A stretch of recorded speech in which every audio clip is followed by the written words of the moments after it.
নমস্কার বন্ধুরা, পাপিয়াস কিচেনে আপনাদের সকলকে স্বাগত জানাই। আজ আমি নিয়ে এসেছি আপনাদের জন্য সাবু মাখার রেসিপি। যে কোনো ব্রত উপোসের দিন আপনারা খুব সহজে এরকম টেস্টি সাবুর একটা রেসিপি তৈরি করে নিতে পারবেন খুব সহজেই। সাবু মাখা যে কোনো উপোস বা ব্রতর দিন আপনারা এভাবে বানিয়ে খেলে ভীষণ ভালো লাগবে খেতে। চলুন তাহলে একবার দেখে নেওয়া যাক কিভাবে আমি তৈরি করছি। একটা পাত্রে আমি নিয়ে নিয়েছি 100 গ্রামের মতো সাবু, বড় দানার সাবু। সাবুটা প্রথমে ভালো করে 2-3 বার জলটা পাল্টে আমি ধুয়ে নিচ্ছি। এরকম নর্মাল জল দিয়ে সাবুটা আমি ধুয়ে নিয়েছি। এরপর আরও কিছুটা নর্মাল জল দিয়ে আমি সাবুটাকে 1 থেকে 2 ঘন্টার মতো ভিজিয়ে রাখবো।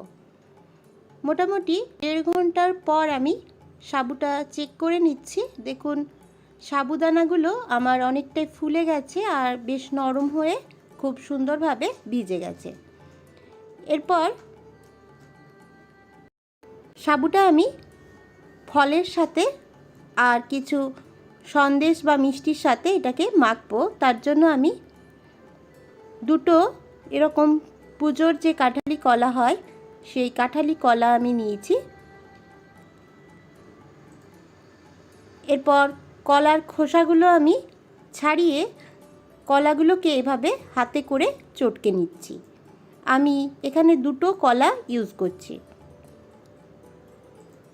আপনারা আপনাদের নিজেদের ইচ্ছে মতো যে কোনো ফল এর মধ্যে ব্যবহার করতে পারেন। আমি প্রথমে 2টো কলা হাতে করে চটকে নিলাম। এরপর আমি দেখুন এখানে সন্দেশ আনিয়েছি। এই সন্দেশ আমি 2টো কলার সাথে চটকে মেখে নিচ্ছি। যদি সন্দেশ না থাকে সেক্ষেত্রে আপনারা প্যাড়াও দিতে পারেন এর মধ্যে। এরপর কলা আর সন্দেশের মাখানোটা আমি সাবুর মধ্যে মিশিয়ে দিলাম। দিয়ে দিলাম কিছু কুচি করে ছোট ছোট কেটে রাখা আপেলের টুকরো, কিছু বেদানার দানা আর কিছু আঙ্গুর আমি এরকম টুকরো টুকরো করে কেটে রেখেছিলাম আঙ্গুর, আর কিছুটা আমি দিয়ে দিলাম আমসত্ত্ব, টুকরো করে কেটে রেখেছিলাম আমসত্ত্ব, আর দিয়ে দিলাম 1/2 কাপের মতো দুধ।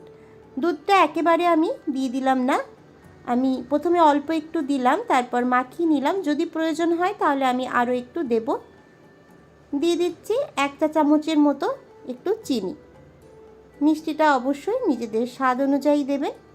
আরও অল্প একটু আমি দুধ দিলাম।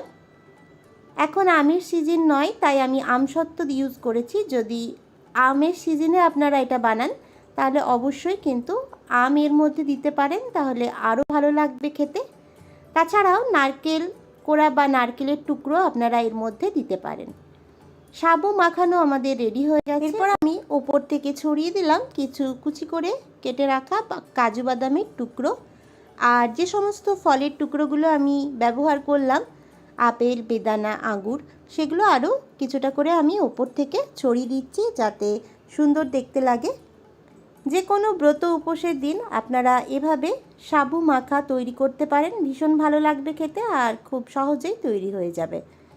আজকের মতো এখানেই শেষ করছি।